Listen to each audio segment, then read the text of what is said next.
Bismillahirrahmanirrahim. Assalamualaikum warahmatullahi wabarakatuh. Semoga rakan-rakan di sini sehat walafiat. Semoga Allah memberkati, merahmati, memberikan hidayah, memudahkan segala urusan dunia dan juga akhirat, ya, memudahkan ibadah dan juga apa yang aku kongsikan ni berkat dan juga memberi kemudahan kepada anda secara langsung, secara tidak langsung untuk meneruskan kehidupan di dunia ini, insya-Allah. Hari ini kita menumpukan satu tajuk yang sangat-sangat penting dalam diri kita sendiri, iaitu saraf kranial yang ketujuh, iaitu facial nerve. Bila sebut facial, ia relate dengan diri kita. Diri kita. Siapa kita? Kun, anda bayangkan wajah Kun. Yang suka tersenyum, yang suka nampak gembira. Itu Kun kan? Okay. Kalau nak tengok siapa sahabat yang lain, Tuan Jalil, orang akan membayangkan macam mana? Dan tentu dia bayangkan wajah dia, wajah yang senyum. Begitu ke Tuan dengan Tuan Halim, ya. Jadi kita boleh membayangkan bahawa wajah seseorang itu senyum, manis, masak, payau. Di situlah peranan saraf kranial. Saya tengok cikgu tu garang lah. Yang garang itu boleh membayangkan wajah dia. Itu menunjukkan saraf kranial. Kalau tindakan dia, itu mungkin bukan saraf kranial. Tapi dia membayangkan wajahnya garang, itu menunjukkan masalah pada saraf kranial. Okey, ini yang menyebabkan masalah sosial di kalangan kita. Saya tak sukalah dengan cikgu tu, saya tak sukalah dengan si Polan tu. Sedangkan dia tidak apa-apa. Inilah yang boleh menjejaskan hubungan masyarakat di kalangan kita. Walaupun aku menceritakan berkaitan dengan rawatan saraf kranial, tetapi dia relate dengan kehidupan sosial kita. Okey, pernah tak kita terfikir, kenapa dia orang tengok saya ni macam orang susah hati? Kenapa pula saya ni orang tak suka, tak nak dekat? Saya okey je, kenapa awak kata saya ni masam? Kenapa awak ni ada masalah ke? Tak ada, saya tak ada masalah pun. Saya okey je. Macam rupa ada masalah. Inilah peranan saraf kranial yang ketujuh. Telah manipulasi, telah menipu rakan-rakan kita. Kita okey je kan? Okey. Sebenarnya pembelajaran kita pada kali ini relate dengan yang lepas-lepas. Jadi jangan tinggalkan apa yang kita dah pelajari. Sayang sekali kalau anda meninggalkan program kita yang lepas dan anda memilih-milih saraf kranial yang anda suka. Itu salah. Sebab apa? Dia bersambungan. Sebenarnya. Sebab saraf kranial yang ketujuh, dia link dengan saraf kranial yang kelima, yang lepas. Jadi janganlah buat lupa-lupa saraf kranial lepas. Rugi rasanya. Okey, mari kita tunjuk apa yang dikatakan saraf kranial tu. Saraf facial. Bagian facial nerve. Nampak tak? Saraf yang ditunjuk warna kuning itu, nampak tak? Dia berhubung kat bawah rahang seperti yang kita dah pelajari, dekat tepi hidung, kita pun sudah pelajari. Nampak saraf yang seterusnya pergi ke bahagian ni, di bahagian lubang mata, bahagian apa tu? Bekas ataupun rangka mata, dan juga bahagian atas. Bahagian atas bila pun hari tu tak ada ajar pun, yang inilah hari ni kita akan belajar malam ni kita belajar. Itu penting. Itu sebenarnya apa yang kita belajar hari ini yang relate yang lepas juga. Jadi jangan tinggalkan apa yang kita belajar yang lepas. Saya nak belajar tentang saraf kranial yang ketujuh je lah, saya yang lain tak payahlah. Tak, dia ada relate. Itu sebenarnya kita akan pelajari juga pada hari ini, dan juga anda juga perlu mengikuti yang lepas. Okey? Kun, saya nak buat ini saja, boleh. Tapi more efektif jika anda berkombinasi dengan yang saraf kranial yang sebelum ni yang Kun ajar. Sebab tak nampak tak yang kuning tu? Saraf kranial tu dia pergi ke mana? Mana yang kita tekan sebelum ni lah, yang kita ketuk-ketuk atau mungkin yang kita urut. Okey? Jelas? Okey. Sebab orang tanya, Kun, saraf-saraf ni Kun tunjuklah kat mana?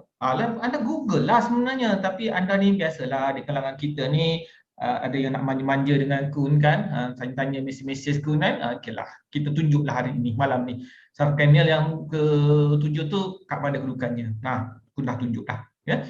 Yang lepas tu cari Google lah. Ya? Yang lepas tu lepaslah cari Google. Okey.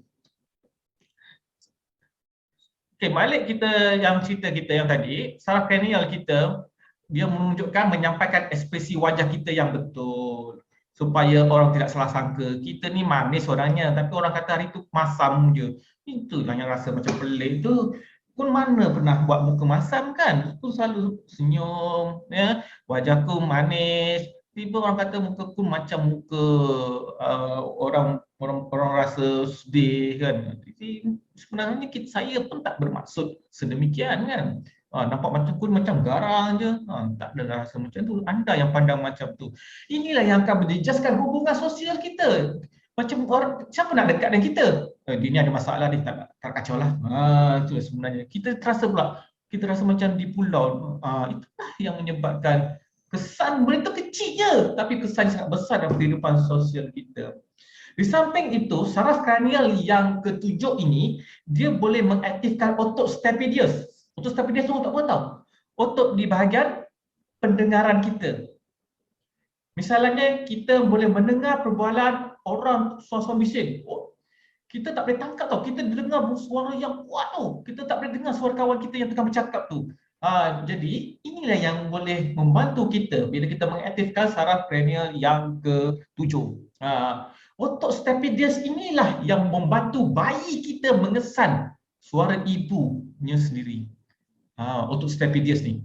Otot stapedius ni, dialah yang boleh membantu bayi, dia boleh mengesan manakah suara ibunya. Sedangkan matanya tak apa jelas kan, tapi dia boleh mengesan suara ibunya. Itu pentingnya saraf kranial yang ketujuh. Okey. Tadi pun dah sebut, dia ada berkawan dengan saraf kranial yang kelima kan. Kelima dan ketujuh dia penting untuk bahagian pendengaran, ya, sangat penting. Dia tak sama dengan saraf kranial yang ke-8 yang dia menjurus kepada pekak.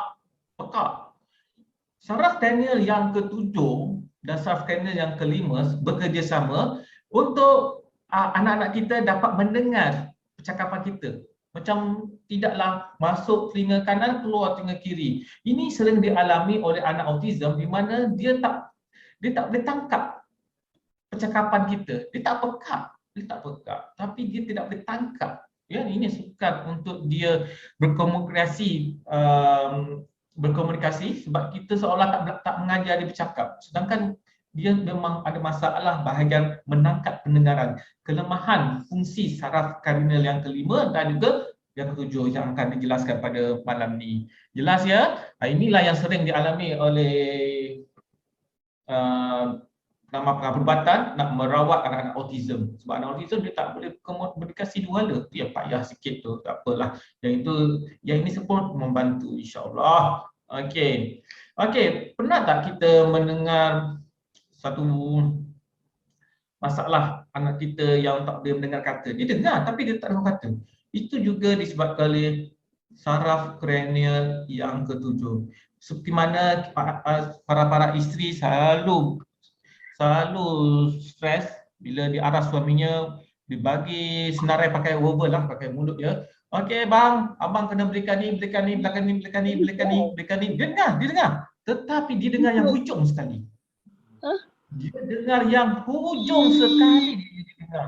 Yang hujung tu apa? Beli roti. Roti yang dibeli. Yang lain-lain tu dia tak berapa cam dah. Nampak tak? Sekarang ni masalah cuma kita nak bantu mereka ialah untuk mengaktifkan saraf kranial yang ketujuh. Okey, seterusnya, perasan tak anak-anak kita yang tak menunjukkan, yang tak jelas emosi dia, macam anak autism. Anak autism memang dia tak boleh nampak emosi wajahnya. Muka dia macam rata, kosong. muka dia muka kosong, blank. Itu ialah saraf kranial yang ketujuh. Itu yang kita kena faham peranan sangat penting saraf kranial ketujuh ni. Sering dialami oleh anda dan juga Kun. Okey? Itu pentingnya. Di mana yang itu belajar tadi, dia berkombinasi dengan saraf kranial yang kelima, ya, untuk kita membantu mereka yang sukar mendengar, bukan dipekap tau, dia sukar mendengar, menangkap pendengaran, memahami penerangan orang lain. Cikgu-cikgu penting ni. Cikgu-cikgu sekolah penting ni bab ni. Dapat berkomunikasi antara sesama lain, ya. Inilah dengan cara kita perbaikilah sistem kranial kita. Okey. Okey, seterusnya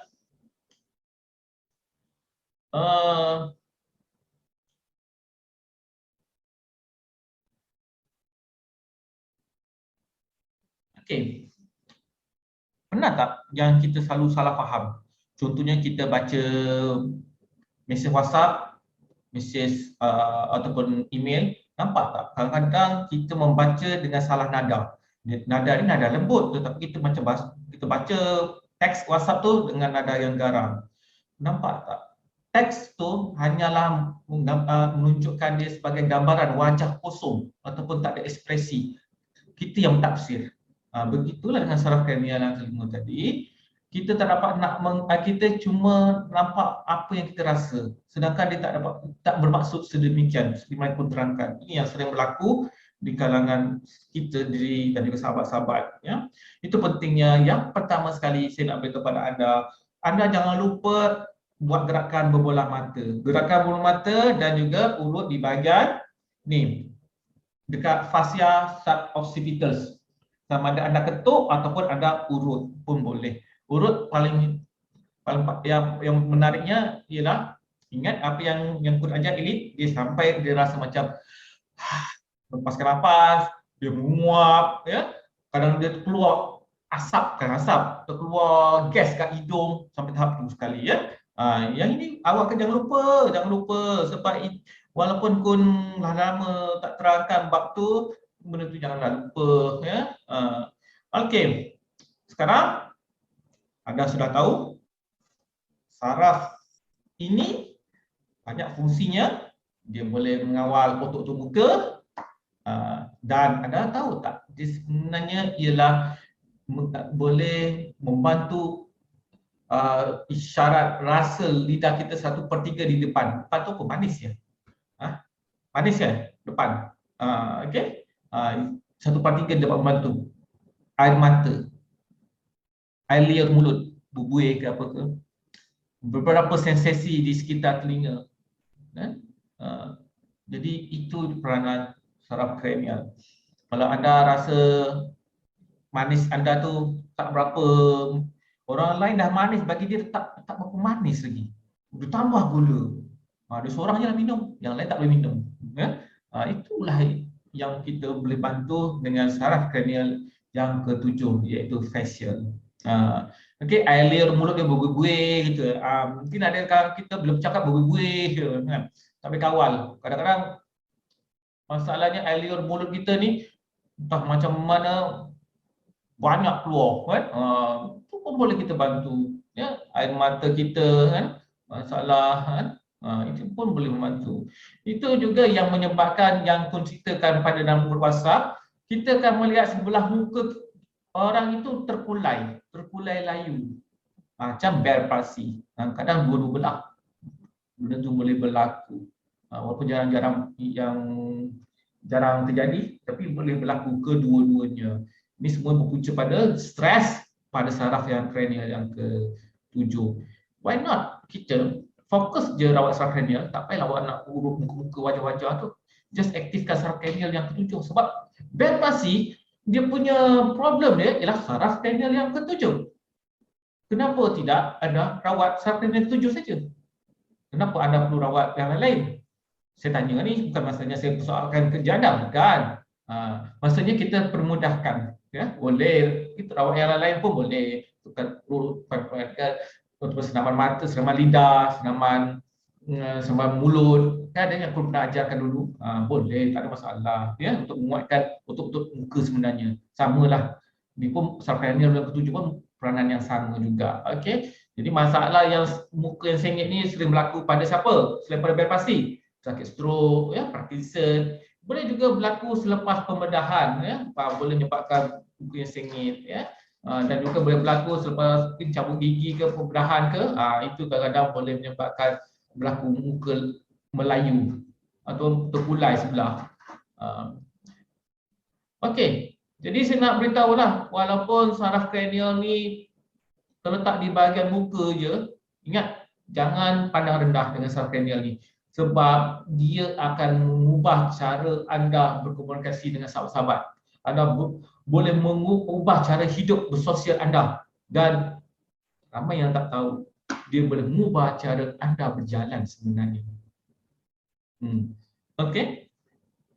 Contohnya orang bel palsi, stroke, Parkinson, bila dah kena, dia cara berjalannya berbeza. Okey, mari kita tengok macam mana kita nak menguji saraf kranial. Sebelum kita nak menguji saraf kranial ni, apa kalau kita buka soalan sebelum kita pergi menguji saraf kranial kita? Sama ada okey ke tak? Kalau anda ada masalah dengan saraf kranial ni, saya minta awak rawat supaya tidak terjadinya bel palsi akan datang. Tak tahu siapa bel palsi. Bel palsi boleh berlaku pada sesiapa saja. Kun ke pada siapa, dia tak kira anda ni hebat tak hebat, ya. Kena juga. Kalau Allah takdirkan kena, kenalah. Tapi kita cuba ikhtiar mencegahnya. Okey, ada soalan sebelum kita pergi amali?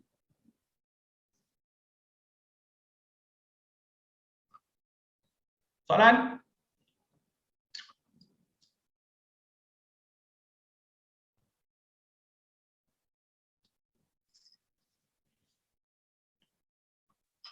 Assalamualaikum Kun. Waalaikumsalam. Kun. Apa ni, kalau lidah macam keras itu, dia saraf apa masukkan saraf lidah, jadi dia nak cakap tak jelas lah. Boleh faham lagi lah. Sebab sebelum ni dia sakit dia saya tak faham dia cakap. Pas saya urut-urut kat tengkuk kan, apa yang Kun ajar tu, alhamdulillah dia dah mula boleh bercakap. Saya faham lah. Tapi dia masih, lidah dia masih kadang-kadang Elio dia keluar meleleh lagi. Okey, Elio, kita boleh bantu, tetapi kita tunggu saraf kranial yang ke-12, iaitu dipanggil saraf hypoglossal. Saraf yang ke-12. Okey. Okey, kita jelas. Tak apa. Hari ni tapi pelajaran juga kita jangan tertinggal pada topik malam ni sebab ia juga berkaitan juga. Ya. Okey. Terima kasih Kun. Okey, soalan? Apa perbezaan stroke dan bel palsi? Okey, stroke ni ada berlaku sumbatan salur darah ataupun pecah salur darah di bahagian tengkorak, bahagian dalam salur darah dalam dan dekat otak lah, bahagian otak, ya. Dia bersilang lah, kalau pecah di ataupun sumbat di sebelah kanan, anggota sebelah kiri akan mengalami kelumpuhan. Sebaliknya, jika berlaku pecah ataupun sumbatan salur darah di bahagian kiri, maka berlakulah kelumpuhan di sebelah kanan. Kalau bel palsi, ia merujuk pada saraf kranial yang ke-7. Ya, berlaku stres yang melampau yang menyebabkan dia bel palsi. Okey. Ada soalan lain? Assalamualaikum. Waalaikumsalam. Maaf tadi saya kurang jelas bila ditanya tentang soalan air liur meleleh tadi. Sebab ada seorang yang dia air liur dia meleleh dan pada masa yang sama dia mengalami gangguan mental. Dia jadi agresif. Adakah itu juga disebabkan oleh oleh saraf kranial yang ke-7? Sebab sebelum ni seorang yang sangat cerdas katanya. Kemudian dah 10 tahun dia jadi masalah mental dan air liur meleleh.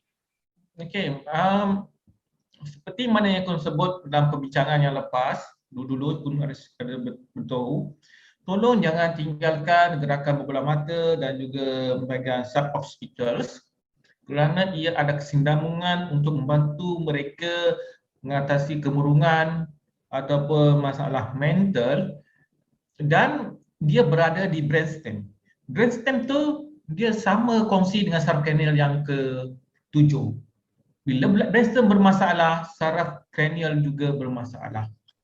Oleh itu, seperti mana aku sebut tadi, awak tolong jangan abaikan ilmu yang aku pelajari lepas sebab dia boleh membantu kemurungan. Baru-baru ni ada seorang, di mana saya pun tak pasti, seorang ibu muda telah membunuh bayinya yang kecil. Itu adalah salah satu kemurungan yang berlaku. Bab meroyan, murung ni terlalu banyak. Macam-macam meroyan api, meroyan entah apa benda nama meroyan. Ya? Tapi sebenarnya,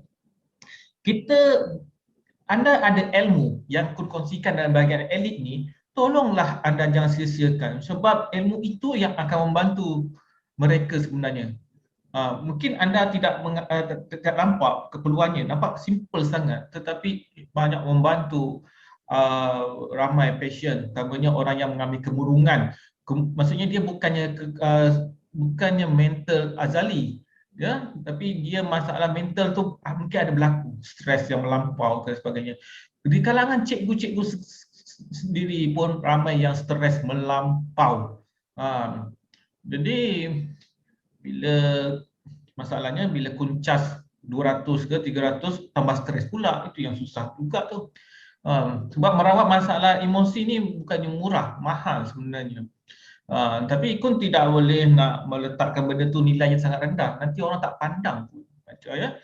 Itu kun harap walaupun kelas kun ni free, tapi tolonglah hargai, menyatakan ia sangat bernilai untuk anda. Bukan ia sekadar meluangkan masa berpersatuan. Tak. Ia sangat bernilai. Ya? Kun nak kongsikan. Okey. Okey. Okey, macam yang Bell palsy ni, dia boleh terjadi apa saja masalah yang menyebabkan stres pun boleh terjadi, mengganggu saraf kranial. Ya, sama ada stres ni dia boleh menyebabkan tekanan darah tinggi dan sebagainya. Tetapi stres ni yang boleh juga menyebabkan saraf kranial kita terjejas. Ya. Okey, ada soalan lain?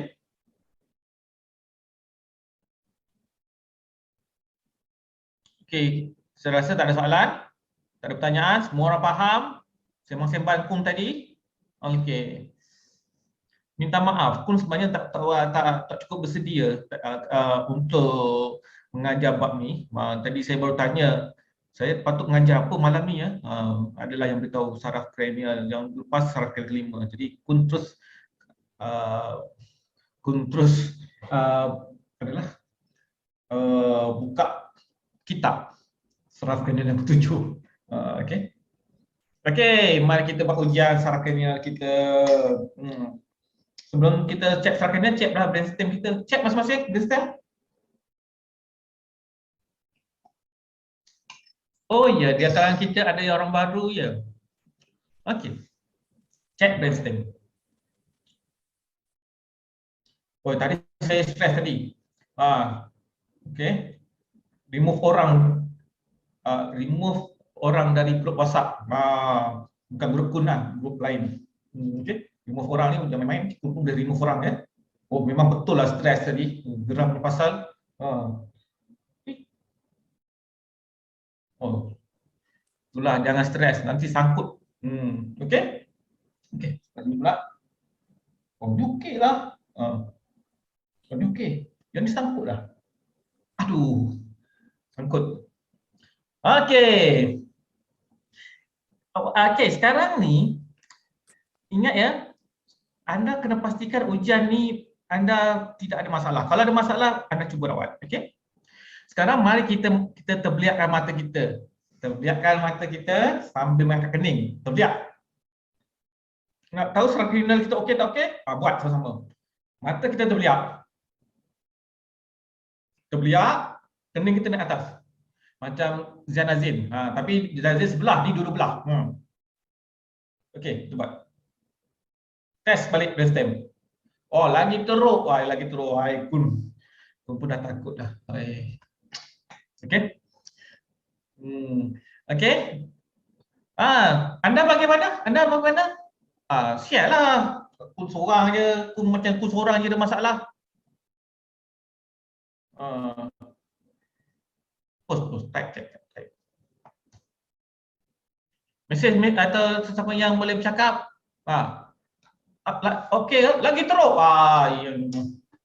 Lagi Lagi teruk. teruk Kun, lagi teruk. Lagi teruk. Saya kata semuanya teruk lah. Okey. Berdoa kalau tak kata tak teruk. Aduh. Lock. Ayo. Mana ni? Okey. Okey. Okey, kita teruskan lagi. Teruskan dengan cara mengerlik mata. Tahu tak? Mata pelik macam orang gitu. Mengerlik apa? Menipiskan mata apa? Macam inilah. Dan terbiak ke lawannya. Okey, boleh buat tak? Okey, mengerlik mata. Cuba kita mengerlik mata.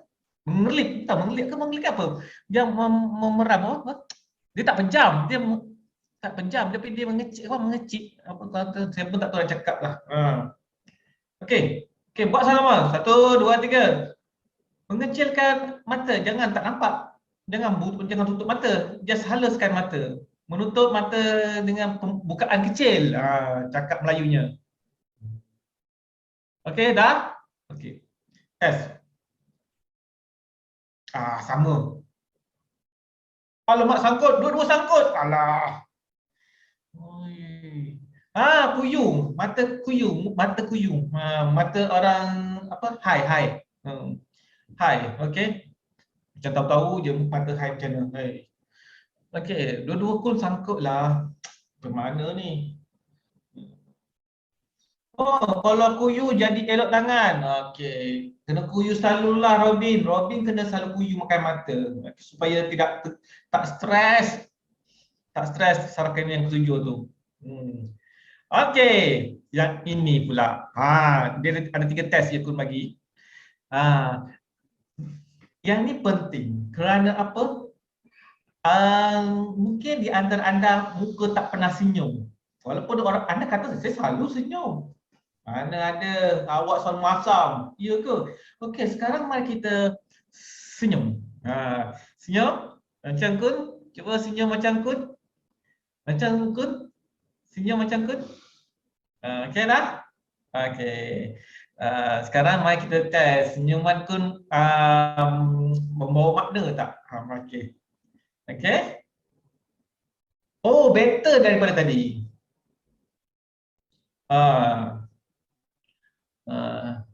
Jangan tengok gigi Kun. Gigi Kun gigi Kun memang dah cantik, tak payah tengok. Okey, tengok senyuman saja. Okey. Senyumannya tu tengok. Okey. Okey. Okey, better lah senyuman. Maksudnya Kun okeylah kaya dengan senyuman.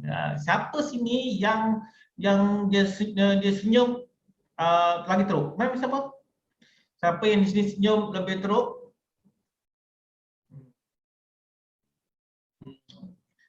Ada kat sini? Tak nak ngaku ke?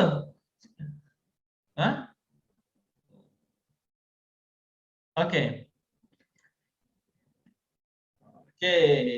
Sekarang ni ingat ketiga-tiganya mestilah lebih baik.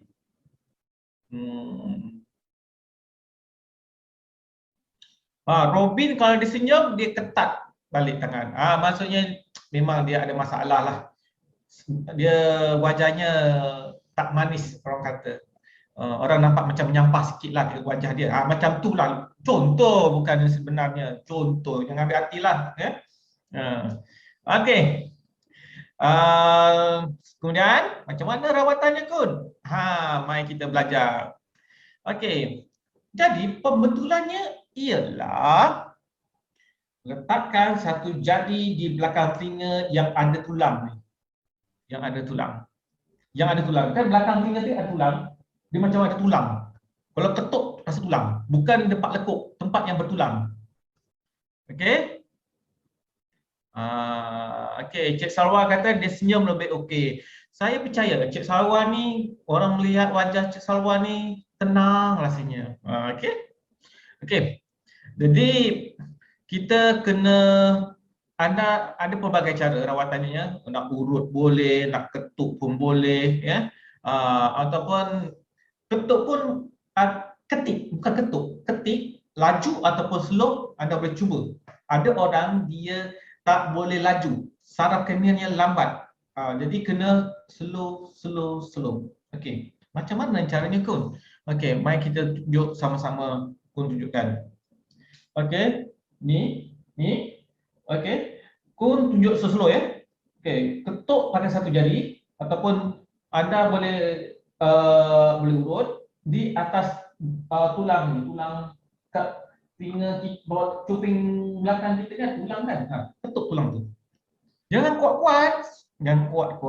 Okey. Just ketuk tik tik, kemudian ambil dua jari, tik tik tik tik tik tik tik. Okey. Kemudian melompat. Lompat sini. Tik. Bukan tempat yang lekuk ni. Lekuk ni jangan tekan di sini. Tik tik tik tik tik. Okey, kita buat sekali ya. Satu jari ketik. Tik.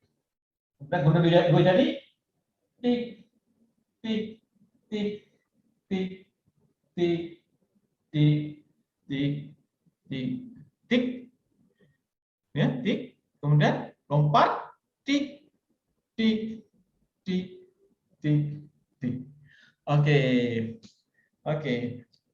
Ini poin-poin kecantikan juga. Okey. Okey, mari kita buat sama-sama, buat laju-laju. Tik tik tik tik tik tik tik tik tik tik tik. Okey. Okey, buat. Oh, better lah. Kun. Sampai ke belakang. Menjadilah penjadi. Buat. Ya. Ketuk pasti akan menguap. Okey. Tetapi menguapnya kalau slow lain menguapnya. Cuba kita buat slow. Menguapnya lain. Macam nak muntah.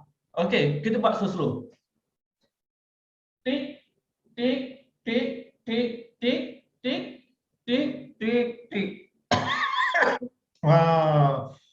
Jin dah keluar ke? Yes. Berlahak ataupun muak, itu je. Menarik. Berair mata. Berair mata. Tengok orang lah. Okey. Okey. Kita test. Hebat betul lah. Okey. Itulah. Jangan slow. Kalau slow terbelahak. Very sensitive. Tak payah tekan kuat-kuat. Itu yang menarik tu. Ingat, ilmu ni sangat penting. Sebab itulah Kun bila kongsikan ilmu ni, rugilah kalau anda tinggalkan. Menjadi apa? Menjadi kuat. Okey. Okey. Apa lagi? Sebelah sini buatlah. Okay, buat dekat sebelah sini. Sebelah kiri. Buat sama. Sampai sini. Tik tik tik sini. Ada yang terbelahak ke, ada yang berhingoi ke, ada yang keluar asap kat sini, kalau nampaklah. Okey. Okey, apa yang kita tekan ini ialah untuk merangsang saraf kranial dia. Yang seperti mana yang Kun tunjuk rajah sebelum ni, ya. Kita kalau okey. Dua belah saraf kranial. Okey. Sekarang anda pergi try, Kun tadi kan terbiak mata. Pandang depan, terbiak mata. Okey, sekarang kita test. Okeylah. Okey daripada tadilah. Test masing-masing. Okey. Mengelip mata, menguyukan mata. Okey. Oh, better. Senyum. Better. okeylah yang tadi tu, yang masa saya terbiak terbeliak mata tadi, ya. Saya teruk. Sini je. Bila saya buat tadi, ini, kan? Nampak better daripada tadi. Walaupun tak mula-mula tadi yang sampai ke belakang tadi kan. Walaupun tak sampai ke belakang, tak mengapalah, ada perbezaan. Jadilah. Alhamdulillah. Kita akan rasa seperti umur 20 tahun. Siapa sini dapat rasa umur 20 tahun? Ada kat sini yang dapat rasa umur seperti umur 20 tahun? Ya. Tak ada. Ada. Ada, alhamdulillah. Jadilah tu. Alhamdulillah. 20 tahun 20 tahun. Tak boleh kurang lagi dah, 20 tahun je. Muda tu 20 tahun je. Oh, tu lagi muda tu ramai. Saya minum teh tarik. Saya minum teh tarik. Apa terjadi selepas saya minum teh tarik? Sangkut. Kenapa? Otak dah detect. Waktu saya ni waktu saya berehat, tetapi saya minum banyak gula. Bila saya minum banyak gula, otak tak selamat. Waktu ni waktu berehat, bukan waktu nak menambahkan tenaga. Tapi kun terlupa. Jadi kun terlupa malam ni kena minum air kosong ke apa kan? Dah dapat air gula ni, minumlah.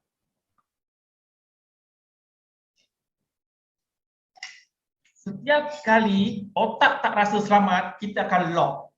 Okey? Tak payah anda nak menjangkakan benda tu. Contohnya anda tengok jambatan naik jambatan Pulau Pinang tu, rasa macam seram nak melintas kan. Automatik anda tak boleh turunkan tangan macam ni. Dia punya perasaan takut tu. Okey. Kulit rasa tegang. Ya. Okey, bagi mereka yang pernah mengikuti program kecantikan, benda ini adalah wajib. Tambah ini. Tapi poin yang hampir sama je lah. Tapi tambah. Gerak bersin, resedung lah tu. Sebab apa? Terkeluar asap, terkeluar gini, mana tak resedungnya datang kan? Jadi dia trigger terus resedungnya. Alhamdulillah rasa muda. Ya betul rasa muda. Cuma yang putih ni cat sebenarnya, hitam. Okey.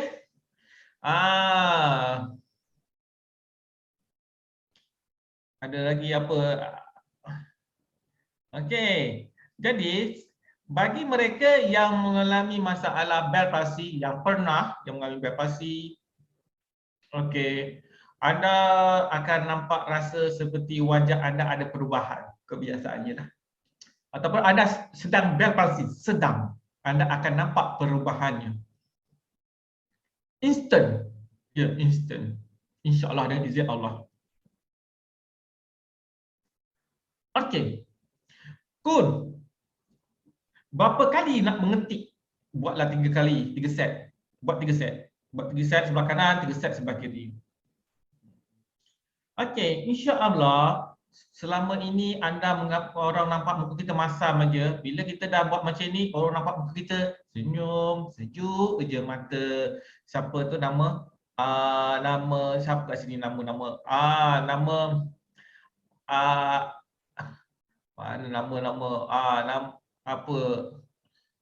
saya pun susah nak cari dah nama kat sini. Okey. Jadi lembut je wajah Minah ni. Suka tengok muka Minah ni. Walaupun dia tak cantik, nampak ayu, nampak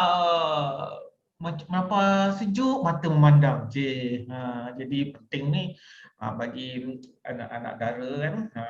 Jadi pentingkan bahawa ekspresi muka tu penting. Supaya mak mentua tengok sejuk, tengok bakal menantu aku. Okey lah tu. Okey. Okey, jadi dia berbeza ya. Bila anda ketuk, anda urup, berbeza result dia. Kalau anda ketik halus, berbeza. Anda cuba ke semuanya. Anda urup pelan-pelan. Urut jangan kuat-kuat ya. Urut, anda belajar urut ni dalam profession. Sebab pun tak ada ajar di sini. Yang ini yang paling simple, anda ketuk je, ketik je. Ketik laju. Jangan ketik kuat ya. Kalau ketik kuat, takut otak takkan rasa selamat. Ada pula ada orang ketuk kepala tengkorak aku ni. Jadi dia rasa tak selamat. Just nice. Okay. Ya, macam mudah nak tersenyum. Ya, alhamdulillah menjadilah sembang-sembangku ni pada malam ni. Okey. Okey. Buatlah amalan ni seperti mana. Ingat saraf jangan tekan kuat. Ramai yang kata, Kun, kenapa? Boleh ke kita urut ni pelan-pelan?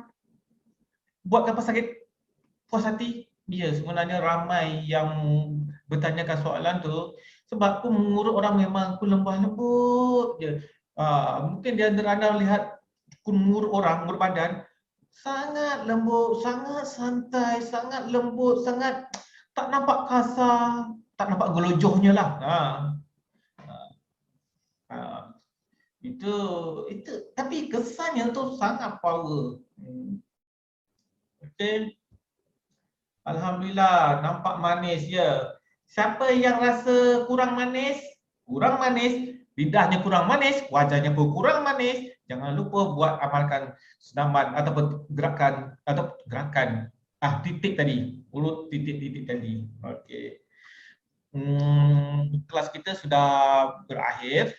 Jadi Kun bukakan soalan, dipersilakan. Sebelum kita tutup pukul 10. Halo Kun. Halo Kun. Ya. Apa nama? Jadi kan contoh untuk orang bel pasi, so kita mulakan daripada dia punya prosedur daripada awal lah. Maksudnya yang kita pusing-pusing mata tu, lepas tu ketuk batang tengkorak tu kan. Lepas tu kita plus dengan ni, 3 lah. Alright, thank you Kun. Okey, seperti mana dalam rajah awal tadi, Kun beritahu rajah, anda jangan tertinggal dengan yang pembelajaran yang lepas, iaitu saraf kenal yang ke-5, ya, saraf kenal yang ke-4, ke-7 tu, ke-6 tu.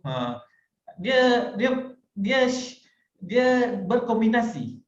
Sebab dia pergi ke tempat yang sama juga. Ada yang di bahagian mata pun ada saraf kenal 1. Saraf kanal 1, ada saraf kanal 2. Saraf kanal 2. Jadi benda tu titik yang serupa juga kita tekan. Assalamualaikum. Ya. Ya, lama tak jumpa Kun. Ni siapa ni? Bonda Cik Dah. Ya, Bonda, apa kabar? Alhamdulillah, bila ke Kelantan? Itulah, doakanlah. Kun bukan nak Kelantan. Bila nak Kelantan je naik COVID ni. Itulah yang risau tu. Ada, Kelantan selamat. Aku nak tanya, Ben Pak Si ni, dia ada pesakit bonda yang datang, wajah dia macam kering. Kering bahagian mata, bawah mata, semua pipi, semua kan. Adakah itu tanda-tanda Ben Pak Si ke macam mana? Dia beroperasi ke belum? Belum, tapi dia dah pergi klinik apa dah taruh, tapi tak adalah berjaya lagi kan rawatan tu. Apa yang sekarang nak mengatasi apa tu? Bibir dia ke pipi? Bukan. Dia punya bahagian dekat mata, bawah mata ni, kat bawah mata, kat area sini lah, dia dekat ni, dia macam kering, terlalu kering, macam jadi kulit, macam jadi orang tua macam tu. Okey, adakah dia kurang air? Tak. Dia banyak minum air, vitamin pun makan. Cuma nak tanya, adakah tu tanda-tanda bepaksi ke macam mana? Dia dah menopause dah. Saya tak pasti. Tapi saya boleh mengimajinasi rupa bentuk dia. Saya boleh imajinasi rupa bentuk dia. Jadi rawatannya ialah pada Kunsnia bab bahu dan tengkuk. Bahu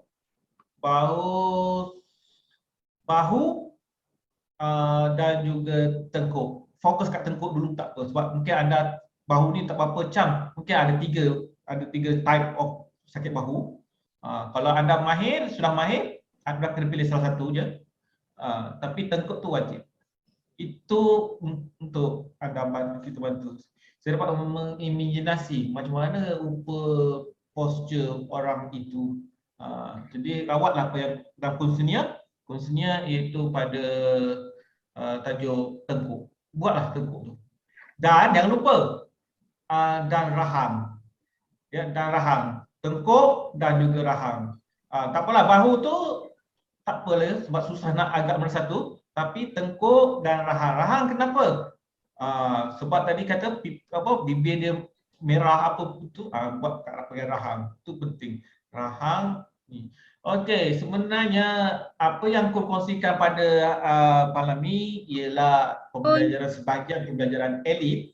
Kalau anda nak betulkan posturnya, anda kena pergi tengok nota Kunsnia. Okey, Kunsnia. Yang tadi saya nak respon sikit yang akak tadi tu kan. Saya pun bekas pesakit bel palsi. Dia sebenarnya orang bel palsi ni, dia kepala, muka dia panas. Dia rasa panas kat dalam. Mungkin itu menyumbang jugalah dia punya kering tu. Dia akan sentiasa panas. Sehingga betul-betul dia total bel palsi, dia akan jadi apa? Jadi dia lost control lah dia punya otot. Tapi dia akan panas. Dia badan tak panas, kepala, wajah dia panas. Okey. Itu menyebabkan saraf kranial dia stres.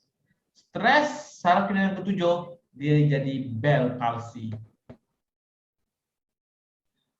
Untuk merawat stres, ialah anda kena merawat yang tajuk awal.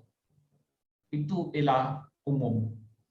Yang macam mana nak merawat masalah ventral vagal, dorsal vagal, ya. Okey. Simpatic system yang kita dah belajar. Lepas tu kita jangan tinggalkan tu. Betul Gun. Yang orang bel palsi ni dia stres. Contoh macam saya, kita bukan stres minda tau. Dia excited buat kerja, seronok. Tapi body tu stres. Body tu macam tak boleh nak tampung. Betul lah tu Gun. Okey. Ini ada satu sahabat kita, dia ada tanya pasal hidung sejuk ketika adakah itu petanda kepada masalah bel palsi. Jawapan Kun tak tahu jawapannya. Adakah itu menunjukkan masalah saraf kranial ketujuh ataupun tidak. Okey. Cuma kalau sejuk kau consider sebagai kurang oksigen. Kurang oksigen, ya. Dia mungkin sejuk, airan darah tak ada lalu kat situ kan. Jadi saya minta maaf, siapa nama? Nur Anita Khairi. Kalau hidung pesakit sejuk ada kaitan dengan kranial 7, jawapan kun tak pasti. Kun tak pasti puncanya. Ya, adakah ada kaitan sejuk atau tidak. Sebab di luar pengetahuan kun. Senang cerita, kun tak tahulah. Kalau ada siapa tahu, kongsikan. Siapa yang kat sini boleh kongsikan? Kongsikan berkaitan dengan saraf kranial 7 ada tak melibatkan hidung jadi sejuk. Okey. Ada mungkin kemungkinan juga sebab signal tak sampai menyebabkan darah tak mengalir ke hidung. Mana kita tahu kan? Tapi jawapannya tetap juga pun tak tahu. Apa yang aku kongsikan ni bukannya 100% berkesan. Apa yang aku sampaikan ini adalah sebahagian dalam ilmu, ya. Jadi sebahagian dalam ilmu dalam dunia ini. Jadi jangan anda anggap bahawa setiap pengubatan boleh hidup stand alone. Pun juga mengharapkan rawatan-rawatan yang lain juga. Kita tak ada rawatan boleh hidup keseorangan. Sebab itu Allah turunkan pelbagai bentuk rawatan. Okey. Dan begitu juga makanan. Ya, makanan. Dalam bab makanan juga Allah turunkan tidak ada satu tumbuhan, satu makanan yang boleh merawat semua perkara. Dia perlu sokongan makan makanan lain, pemakanan lain. Tak ada satu pemakanan mempunyai semua zat vitamin. Tidak ada. Tak ada satu makanan. Ya. Tetapi bila ada kombinasi makanan-makanan, tidak boleh sewenang-wenangnya bercampur. Sebab kadang-kadang dia boleh menjadi racun jangka panjang. Berhati-hati jika anda membeli pemakanan yang bercampur-campur. Sebab benda ni kena kena betul-betul dibuktikan dekat lab tidak ada keracunan ataupun benda-benda. Sebab keracunan ni dia bukan hidup nampak terkesan dalam sehari dua, tak, dia mungkin bertahun-tahun memberi kesan ni. Wallahualam.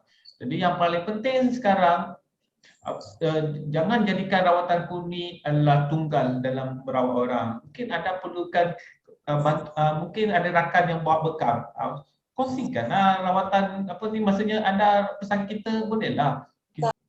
Berapa kerat perlu dilakukan, dia tidak ada tahap aras menunjukkan ia sudah perlu dihentikan ataupun anda perlu. Benda ni akan sentiasa berlaku pada diri anda. Sebab stres tidak tahu bila dia datang. Kita tak kadang mencipta stres, kadang-kadang kita tak cipta stres tapi stres tu datang kepada kita. Jadikan benda ni sebagai sebahagian dalam kehidupan kita. Ya, daripada kita sembang-sembang kosong, kita buatlah gini-gini. Kan idea tak masuk lah, idea tak masuk, macam mana idea tak masuk ni? Walaupun kita dengar bos cakap kosong, balik keluar daripada meeting room, tak tahu apa benda bos cakap tadi. Apalagi ketuk lah. Itu benda tu adalah jadikan teman istimewa anda. Okey. Jadi berapa kerap perlu dilakukan? Untuk satu sesi buat 3 kali je.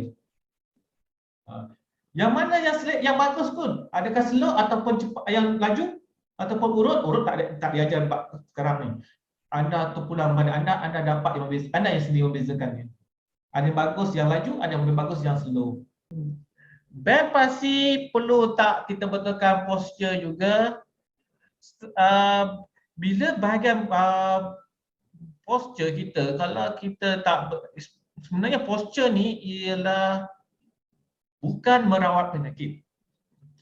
Tetapi kalau posture kita tak betul, salur darah kita terganggu. Alirannya toksit terganggu, nak keluar, nak buang toksit terganggu. Pernafasan kita terganggu. Apa lagi? Isyarat kita boleh terganggu akibat posture tidak betul. Jadi gangguan-gangguan ini boleh menyumbangkan stres.